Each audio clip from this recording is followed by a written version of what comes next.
가 212장 찬송 부르시면서 3일밤 예배 시작하겠습니다.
하나님 아버지 감사합니다. 오늘도 주의 은혜 가운데 하루를 지내게 하시고 은혜 가운데 예배할 수 있도록 인도해 주시니 감사합니다.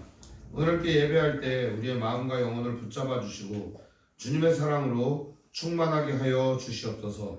우리 주 예수님의 이름으로 기도합니다. 아멘. 오늘 말씀은 마태복음 18장 1절에서 7절 말씀 보겠습니다. 마태복음 18장 1절에서 7절입니다.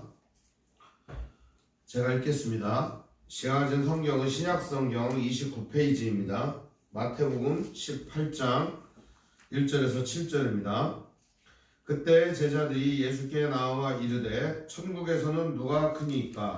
예수께서 한 어린아이를 불러 그들 가운데 세우시고 이르시되 진실로 너희에게 이르노니 너희가 돌이켜 어린아이들과 같이 되지 아니하면 결단코 천국에 들어가지 못하리라.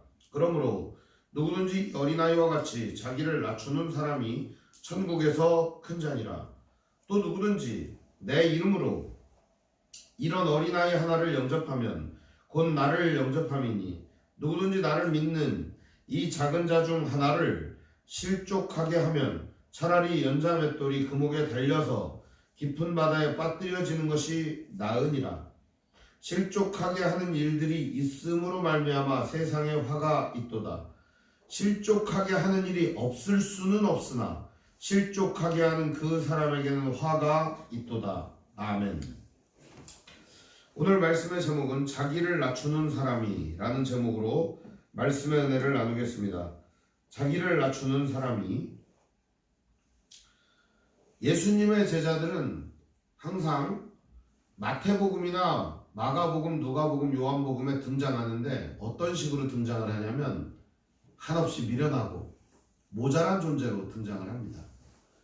물론 이들이 하나님의 성령을 받고 복음을 전하고 온 세상에 그리스도 예수의 말씀을 전하는데 놀라운 일을 감당하게 됩니다. 사도로서.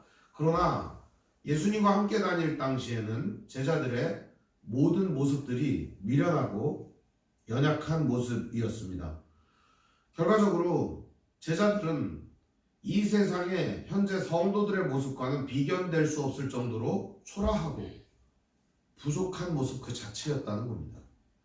제자들에게 하나 좋은 점이 있었다면 예수님을 따르는 데 있어서 그들은 집과 자기의 전토와 가족과 친척을 내버려 두고 전심으로 쫓았다는 것입니다.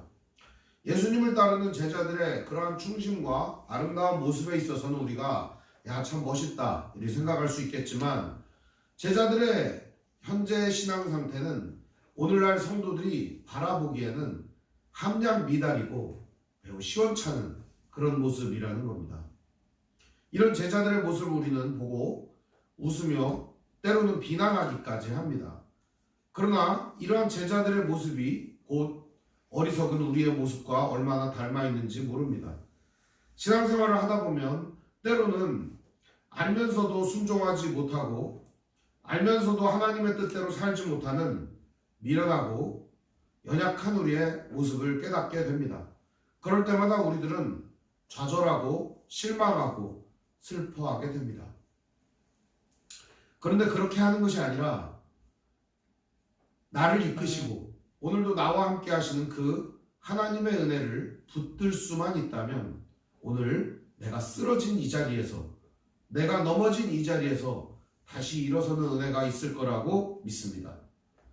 오늘 하나님께서는 여러분들이 쓰러져서 자빠져서 영원히 못 일어나는 것, 그걸 원하는 게 아닙니다. 어떠한 상황이 오더라도 다시금 오뚜기처럼 일어서서 하나님의 은혜 속에 살아가기를 원하십니다. 하나님께서 오늘 우리들에게 이런 은혜를 주시는데, 우리가 이 하나님의 뜻에 따라 오늘도 우리가 넘어지고 힘들더라도 그 자리에서 다시금 일어서는 은혜가 있기를 바랍니다. 오늘 말씀은 그때에 이렇게 시작을 합니다. 그때는 언제죠? 베드로가 예수님의 말씀을 못 깨닫고 전혀 알지 못하자 예수님께서는 이 베드로에게 부활 사건의 모습이 곧 물고기 뱃속에 들어있는 동전 두 입과 같다라는 얘기를 해주시는 겁니다. 인간의 상상력과 능력으로는 도무지 이해할 수 없는 그 사건이 바로 부활 사건임을 보여주시는 것이죠. 그래서 그때의 베드로는 예수님의 놀라운 능력에 감탄했을지는 모르나 실제로 예수님께서 해주시는 말씀은 그것입니다. 인간의 능력과 지혜로는 깨달을 수 있는 말씀이 한계가 있다는 사실을 이 말씀과 기적을 통해 보여주시는 것입니다. 그때에 제자들이 예수님께 나와서 이렇게 말을 합니다. 제자들의 질문이에요. 천국에서는 누가 큽니까? 이렇게 질문을 합니다. 천국에서는 누가 크니까? 제자들의 관심사는 어디에 있었을까요, 여러분? 누가 크냐? 여기에 관심사가 있었습니다. 이들이 원하는 천국은 어떤 것이었을까요, 여러분? 오늘 여기에 등장하는 이 천국이라고 하는 말이 나오잖아요. 이 말이 킹덤 오브 갓이에요. 하나님 나라인데요. 이들이 생각하는 천국은 오늘 우리 성도들이 생각하는 천국과 다른 것입니다. 그걸 먼저 이해하면 좋을 것 같아요. 이들이 꿈꾸는 천국은 어떤 것이죠? 예수님이 역성혁명을 일으켜가지고 로마를 뒤집어 엎어버리고 정치적으로 메시아가 되어서 이 나라를 구원하고 로마를 발 아래 두면서 온 세상을 지배하는 위대한 군주가 되기를 원했던 겁니다. 그리고 예수님이 위대한 군주가 되셔서 다스리시고 자기들은 그 예수님 밑에서 한 자리 차지하는 것, 그게 이들이 꿈꾸는 하나님 나라였다는 것입니다. 이들이 꿈꾸는 천국은 그런 것이었습니다. 그러니까 예수님께 질문을 해도 나중에 예수님이 왕 해드시고 우리는 거기서 한 자리씩 해먹고 하나님이 다스리시는 그 나라, 이제 예수님께서 로마를 짓밟고 이기시는 그때에 혁명이 일어나서 이 나라가 로마의 지배를 벗어나서 온 세계를 지배하게 되는 그때에 누가 제일 큰 사람입니까? 자, 그럼 제자들이 이해하고 원했던 대답은 뭐겠습니까? 그런 거죠.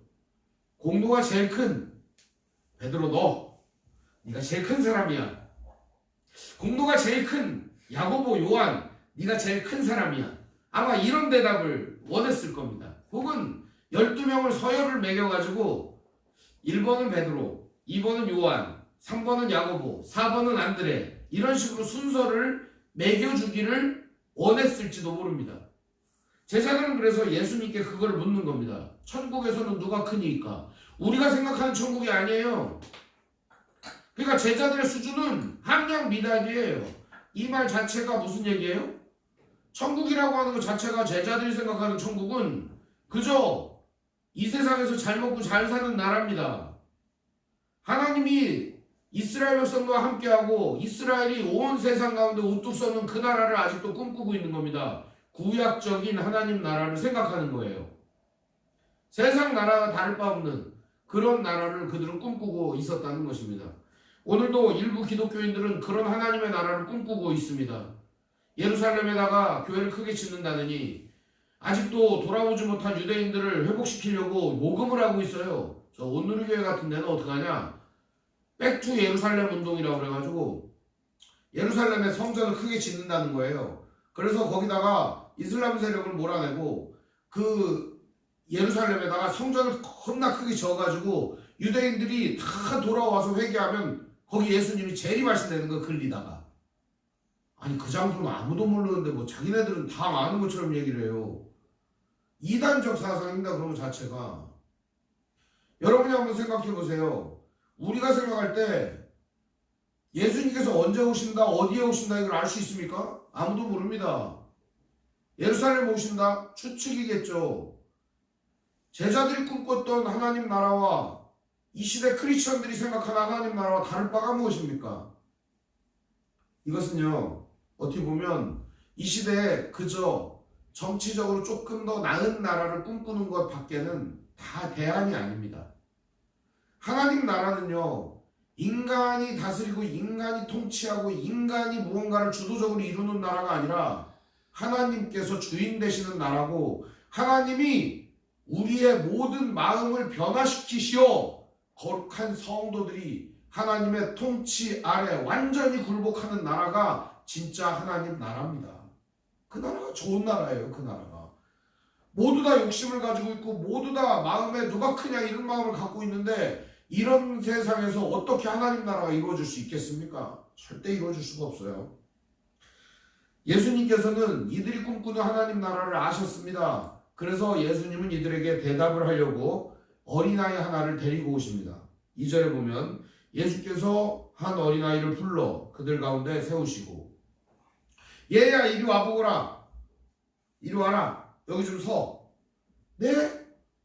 저를 왜요? 아기가 이렇게 와서 쓰는 거죠. 아기를 세워놓고 예수님 무슨 말씀하셨을까요? 아마 이 아기가 와가지고 쫄아가지고 막 이렇게 가만히 서 있지는 않았을 것 같아요. 아마 이 아기가 아장아장 걸어와서 거기에 서 있었을 겁니다. 여기에 등장하는 이 아기는요, 어느 정도 되는 아이냐면 대략 한 서너 살 되는 아이 혹은 5살 정도 되는 아이라고 추정할 수 있을 것 같습니다. 제 발로 걸을 수는 있으나 판단력과 능력이 없는 아이라고 볼 수가 있습니다. 그 아이를 세워놓고 예수님은 이런 말씀을 전해주십니다. 그 얘기가 3절부터 매우 길게 등장을 하는데요, 20절까지 되어 있습니다. 마태복음에 20절까지 이렇게 길게 되어 있는데요, 이 얘기는 사실상 제가 7절까지 끊었습니다. 왜냐하면 다음 절 말씀은 조금 더 다른 심화가 깊은 주제로 들어가고, 한마디로 말하면 이번 주제하고 다음 주제하고는 연관성이 있으나 이번 얘기로 마무리를 지어야 하기 때문에 일부러 7절에서 제가 이야기를 끊었습니다. 오늘 이야기의 핵심적인 내용은 이런 겁니다. 진실로 너희에게 이르노니, 이런 말이 있어요. 여러분, 예수님이 진실로 너희에게 이르노니 이런 말 나오면 여러분들은 이 말을 어떻게 생각하세요? 진실로 너희에게 이르노니, 이 말은요, 내가 말하는 것은 진리다 이런 뜻이에요. 진짜 내가 너희한테 얘기해줄게 그런 의미가 아니에요. 내가 말하는 거는 진리다 이겁니다. 예수님이 하시는 말씀이 진리다 라고 하는 얘기를 예수님은 진실로 너희에게 이르노니 라는 표현을 쓰는 겁니다. 이 진리다 라고 하는 표현이 뭐냐? 예수님이 하시는 말씀은 불변하는 말씀이라는 겁니다. 예수님이 하시는 말씀은 영원한 말씀이라는 겁니다. 모든 사람에게 해당되는 무한하신 말씀이다 라고 하는 것을 보여주고 있는 것입니다. 그래서 예수님께서는 진리로 백성들에게 제자들에게 가르쳐 주시는 것입니다. 진리로 너희에게 얘기한다 이런 거죠. 내가 말하는 게 진리다. 너희들 생각하는 건 진리가 아니다. 제자들이 가졌던 하나님 나라 천국 개념은 가짜라는 겁니다. 예수님 오늘 확실히 말해주는 거예요. 너희들이 믿고 있고 꿈꾸고 있고 바라고 있는 그 나라는 천국이 아니다. 이렇게 얘기를 해주는 겁니다. 저는 이 말씀이 너무너무 와닿는 게요. 현재 교회 안에서도 천국 지옥 간증하러 돌아다니는 사이비들이 많이 있습니다. 이 사이비라고 하는 이유를 이해를 하시면 좋겠는데 천국 지옥이라고 그러고 돌아다녀요. 뭐 어떤 여자는 자기네 아버지가 안 믿고 돌아가셨는데 맨션에 살고 있대 가보니까. 그럴 수도 있겠죠. 지네 아버지는 맨션에 사나 보지. 천국에도 맨션이 있고 자동차가 있대요. 그러려면 뭐하러 천국에 가요? 여기서 자동차를 타지 그냥. 롤스로이스나 뭐 좋은 차를 타지 왜 굳이 천국 가서 타려고 그래요? 천국에 기와집도 있고 초가집도 있고 맨션도 있다는 거예요. 여기서 있잖아요. 그 대목에서 성도들한테 매우 강조해서 하는 얘기가 있어요. 우리 한집사님 같은 분은 이런 설교 많이 들었을 건데 여기서 교회다 건축원금을 많이 내면 집 재료가 좋은 게 올라간대 이렇게 거기에서 그 재료로다가 집이 탁 쳐진다는 거예요. 여기서 건축원금을 많이 내면 콘크리트가 쫙 올라가서 거기에 집이 쫙 잘 쳐진다는 금으로다가 여기서 전도를 한 명을 하면 거기서 그냥 집에 하인이 한 명 늘어난다는 거예요. 여기서 열심히 신앙생활을 하게 되면은 거기 가면은 그냥 모든 것이 누릴 것이라는 거예요. 건축 재료가 올라간다는 거예요. 참 사기도 다채롭게 쳐요. 네? 천국 지옥 간증하는 사람들 특징이 뭔지 알아요? 일관성이 없다는 거예요. 어떤 사람은 천국이 이렇다고 그러고 어떤 사람은 천국이 이렇다고 그러고 어떤 사람은 천국이 이렇다고 그래요. 다 조합해보잖아요. 거기가 지옥이에요. 조합을 하면 거기가 지옥이에요. 경쟁이 있고요. 슬픔이 있고요. 괴로움이 있고요. 비교 대상이 있고요. 쟤는 잘 사는데 나는 거지같이 살고요. 그게 무슨 천국이에요. 그런 천국 가고 싶어요? 여기서도 차별 받는데 거기 가서 또 그렇게 해야 돼요? 난 그런 천국 안 가고 싶네. 예수님은요 이 제자들에게 얘기하는 거예요. 니들이 생각하는 그 천국은 가짜야 이렇게 얘기하는 겁니다. 가짜야 내가 말하는 게 진짜야 얘기를 해주시는 거예요. 예수님의 천국은 어떤 것인가 얘기하시죠. 너희가 돌이켜 예수님은 반드시 얘기합니다. 너희 돌이켜 너희 생각을 바꿔 너희들이 가지고 있는 개념을 바꿔야지 않으면 안 돼 이렇게 얘기하시는 겁니다. 너희들은 지금 바꿔야 돼. 너희들이 생각하고 있는 천국은 천국이 아니다. 지금 바꿔라 얘기하는 거예요. 지금 너희들이 천국이라고 그러고 누가 크냐고 자꾸 그렇게 얘기하는데 그거 잘못된 거야 라고 예수님께서 확실하게 말해주는 겁니다. 바꿔라. 어린아이들과 같이 되지 아니하면 결단코 천국에 들어가지 못하리라. 어린아이라고 하는 존재를 언급을 하셨는데 이 어린아이라고 하는 말이 무슨 말이냐면 아주 판단력이 없는 미숙한 그런 아이를 말하는 것입니다. 아장아장 걷는 그런 애기를 말하는 거예요. 어린아이처럼 되라. 가만히 생각하면 이들이 천국 개념으로는 전혀 이해가 안 되는 겁니다.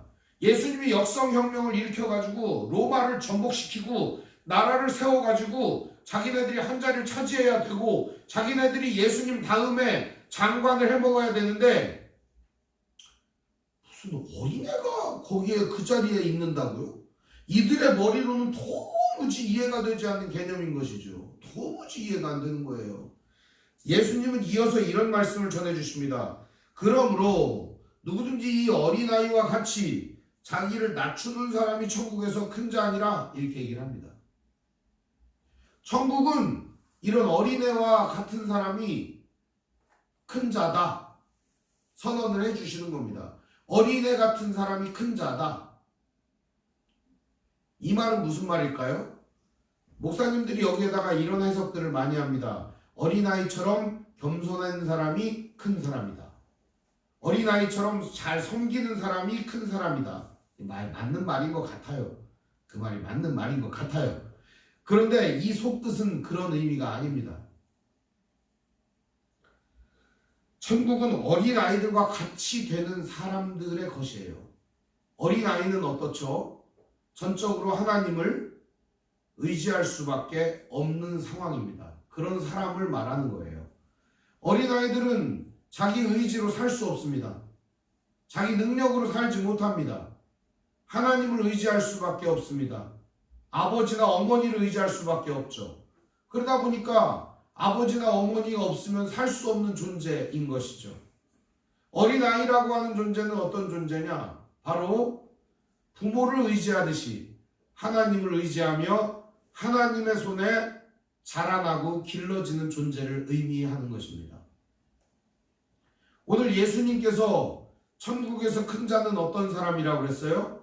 하나님과 함께 하나님의 은혜를 받고 하나님의 이끌림을 받으며 하나님의 보호와 사랑 가운데 살아가고 있는 사람을 의미하는 것입니다. 바로 이런 사람은 어떤 사람이에요? 자기를 낮추는 사람이에요. 인간이 범했던 최초의 범죄, 선악과는 어떤 것이었습니까? 자기를 높이는 범죄였습니다. 내가 하나님의 자리에 앉을 것이다. 내가 하나님을 제껴버리고 그 자리에 내가 앉을 것이다. 이게 바로 인간 범죄의 시작입니다. 그런데 오늘 예수님께서는 반대로 얘기하시는 겁니다. 자기의 왕관을 내려놓고 그 자리에 하나님을 앉혀놓는 자, 그 자가 바로 천국에서 큰 자다라고 말이죠. 자기가 가지고 있는 면류관, 왕관, 권세, 힘, 능력 이런 것들을 하나님께 내려놓고 자기 인생의 운전대를 하나님께 맡겨드리고 자기가 내려앉아 하나님의 인도하심과 그 뜻대로 따라가는 사람이 천국에서 큰 자다 이렇게 얘기를 하시는 겁니다. 자기를 낮춘다라고 하는 개념 자체가 어떤 개념이에요? 하나님이 높아진다는 개념입니다. 나는 낮은 존재라고 하는 걸 인정하는 것입니다. 내가 하나님이 아니고 내가 도덕적이나 영적이나 신앙적으로 우위에 선 존재가 아니라 하나님만이 높으신 분이십니다. 이런 걸 인정하는 사람을 의미하는 것입니다. 그러면서 예수님은 이렇게 말씀하십니다. 또 누구든지 내 이름으로 이런 어린아이 하나를 영접하면 곧 나를 영접합니다. 교회 안에는 어린아이 같은 분들이 있습니다. 여기에 말하는 어린아이는 그런 겁니다. 앞뒤 분간을 할 수 없는 분들. 신앙생활을 하는데 뭐가 옳은지 어떤 것이 잘못된 건지 잘 모르는 분들. 그런 사람들이 있을 수 있잖아요. 그럼 이런 사람들을 박대하고 천시하고 무시하는 게 아니라 오히려 그런 사람들을 잘 섬겨주고 그 사람들이 하나님의 은혜 안에 살아갈 수 있도록 돕는 그런 사람이 바로 천국에서 큰 자라고 이야기하는 것입니다. 예수님께서 이 말씀을 전해주셨을 때 어린아이를 대하는 것, 이것에 대한 이야기와 어린아이가 되는 것, 그리고 어린아이처럼 자기를 낮추는 자가 되는 것, 이 세 가지의 구별을 다 해주신 것입니다. 이 말씀을 좀 깊이 있게 나누면은 매우 복잡한 말씀이 되겠지만 단순하게 설명해 드리면 이렇습니다. 하나님 앞에 자기를 어린아이처럼 생각하는 자여야 한다는 것입니다. 그리고 어린아이처럼 자기를 낮출 수 있고 하나님을 의존할 수 있는 존재여야 한다는 것입니다. 반면에 어린아이처럼 갈 바를 알지 못하고 연약한 사람들을 전심으로 돌보아줄 수 있는 아비의 마음을 가지는 사람이어야 한다는 것을 보여주고 있는 것입니다. 그러면서 이 아비의 마음은 어떠한 것이어야 하는지도 보여주고 있습니다. 6절에 보면 누구든지 나를 믿는 이 작은 자 중 하나를 실족하게 하면 차라리 연자 맷돌이 그 목에 달려서 깊은 바다에 빠뜨려지는 것이 나으니라. 이 작은 자 중에 하나를 실족하게 하면 차라리 연자 맷돌이 그 목에 달려서 깊은 바다에 빠뜨려지는 게 낫다는 겁니다. 연자 맷돌은 어떤 거냐면 이게 당나귀나 말 같은 거나 소가 이렇게 돌리는 맷돌이에요. 이렇게 이 겁나게 큰 돌멩이가 있어요. 연자맷돌이라고. 이제 드스드스드스 하면서 이렇게 이제 소가 이렇게 돌리는 맷돌이에요. 그 맷돌을 목에다가 이렇게 걸고 그걸 바다에다 빠치면 어떻게 될까요? 깔아앉아 죽는 거죠. 한마디로 무슨 말이냐면 이게 누구든지 이 작은 자중 하나를 실족하게 하면 무시하고 그 사람들을 업수히 여기면 어떤 일이 일어난다는 거예요? 죽는 게 낫다. 그런 얘기입니다. 그 사람들을 업수히 여기고 무시하고 그 사람들을 우습게 여기면 죽는 게 낫다. 그런 얘기를 하는 겁니다. 무시하지 말라는 거예요. 사람 무시하지 말라는 거예요. 이 말. 결과적으로 주님께서 제자들에게 무슨 말 해주고 싶으신 거예요? 너희들은 누구보다 누가 커야 되고 누구보다 누가 크다라고 여기고 있지 않느냐? 그런 게 없다라고 얘기해 주시는 겁니다. 하나님 앞에서 우리는 모두 다 서로 사랑하는 존재여야 한다는 걸 말해주는 겁니다. 누가 누구보다 크고 높고 낮고 이런 게 어디 있냐 이겁니다. 하나님 아래에서 모든 사람은 서로 사랑하는 존재라고 얘기를 하는 것입니다. 작은 자 중 하나를 실족하게 한다는 말이 무슨 말이냐면 바로 그런 개념입니다. 높낮이 개념을 가지고 그들을 업수히 여기고 무시하는 것입니다. 나보다는 하등한 존재로, 저등한 존재로, 나보다는 열등한 존재로 생각하는 것이죠. 서로를 존중해주는 세상이 천국이라고 얘기해 주시는 것입니다. 그러면서 뭐라고 얘기해요? 연자 맷돌이 그 목에 달려 바다에 빠지는 게 나으니라. 쉽게 말하면 이런 거예요. 차라리 죽는 게 낫다 그런 말이에요. 다른 사람 무시하고 우습게 여기는 건 죽는 게 나은 거다 이렇게 얘기를 하는 겁니다. 그러면서 7절에는 이렇게 말합니다. 실족하게 하는 일들이 있음으로 말미암아 세상에 화가 있다. 세상에 화가 왜 있대요? 그렇게 높낮이를 만들고 그렇게 네가 잘나니 내가 잘나니 하고 누가 크냐 누가 낮냐 이런 것 때문에 세상에 화가 있다는 거예요. 전 예수님 말씀이 너무 진리라는 생각이 드는 거예요. 언놈이 높고 언놈이 낮고 이게 자체가 문제가 되는 거 아닙니까? 누군가는 대단하고 누군가는 이상하고 누군가는 아주 그냥 무시받고 천대받고 이런 게 문제 아닙니까? 서로 존중해주고 사랑해줄 수 있는 세상은 안 오는 건가? 이런 생각이 안 듭니까? 성도라면 마땅히 그런 나라를 꿈꾸는 것이 맞다고 봅니다. 그게 바로 하나님이 원하시는 나라이기 때문입니다. 어떤 사람은 높아지고 어떤 사람은 낮아지고 막 이렇게 하면은 그게 좋은 세상인 것 같죠? 요즘 기독교인들 얼마나 콧대가 높고 모가지가 높아 있는지 모릅니다. 우리 교회 성도들은 안 그런 것 같아서 참 다행스러워요. 어느 교회를 갔더니 어느 교회에서는 우리 교회는 일정 수준 뭐가 돼야 교회로 온다느니 우리 교회는 뭐가 이렇게 등급이 있어야 된다느니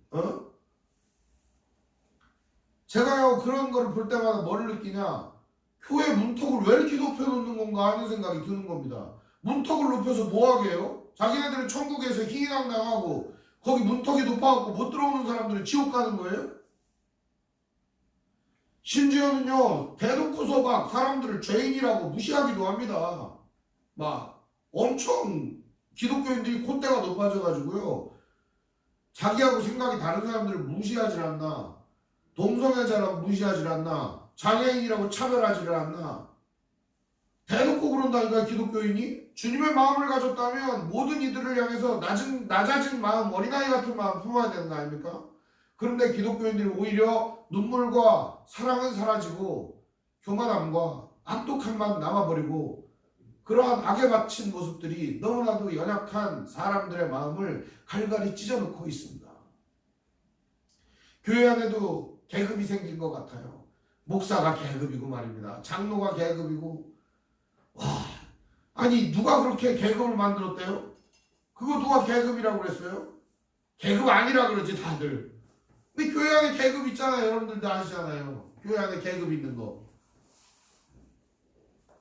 언제까지 이렇게 교회가 엉망진창으로 되는 꼴을 보고만 있으려고 합니까? 오늘 이 예수님의 말씀을 우리가 깨닫는다면 이미 우리는 개혁의 현장에 있어야 되는 겁니다. 오늘 우리가 바로 예수님의 이 말씀 앞에 겸손히 서 있어야 하는 것입니다. 실족하게 하는 일들이 있음으로 말미암아 세상에 화가 있다. 한마디로 말하면 교회 안에 이러한 일들로 인하여 누가 크냐라고 하는 이런 일들로 인하여 화가 미치고 있다는 것입니다. 실족하게 하는 일이 없을 수는 없다. 세상은 그렇다는 거예요. 예수님께서 말씀하십니다. 그러나 실족하게 하는 그 사람에게는 화가 있다. 이 화라고 하는 게요, 하나님이 번개쳐가지고 죽이는 게 화가 아니에요. 그렇게 차별하고 그렇게 무시하고 다른 사람 위에 올라서고 그런 것들을 조장하는 사람은 반드시 그것으로 인하여 화를 입게 된다는 것입니다. 하나님 아래에서 겸손한 사람만이 은혜를 받습니다.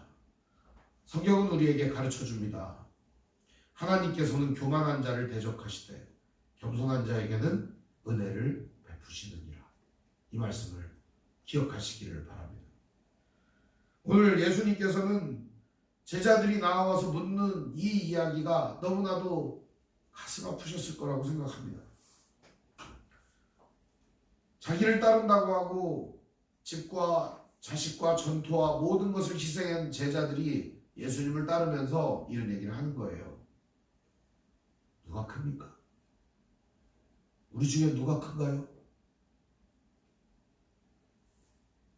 오늘 우리들은 이런 논쟁과 이런 세상적 논리에 휘말리지 않았으면 좋겠습니다. 우리 주의 말씀 교회는 믿음으로 신실하게 하나님 앞에 겸손하게 어린아이처럼 나아가는 믿음의 형제자매들이 됐으면 좋겠습니다. 이 말씀을 나누는 우리 모든 형제자매들이 진정으로 서로 존중하고 사랑하고 아낌없이 하나님의 은혜를 베푸는 그런 믿음의 형제자매들로 세워지고 살아가고 나누고 함께 했으면 좋겠습니다. 기도하겠습니다. 사랑과 은혜가 풍성하신 아버지 하나님, 은혜와 사랑을 감사합니다.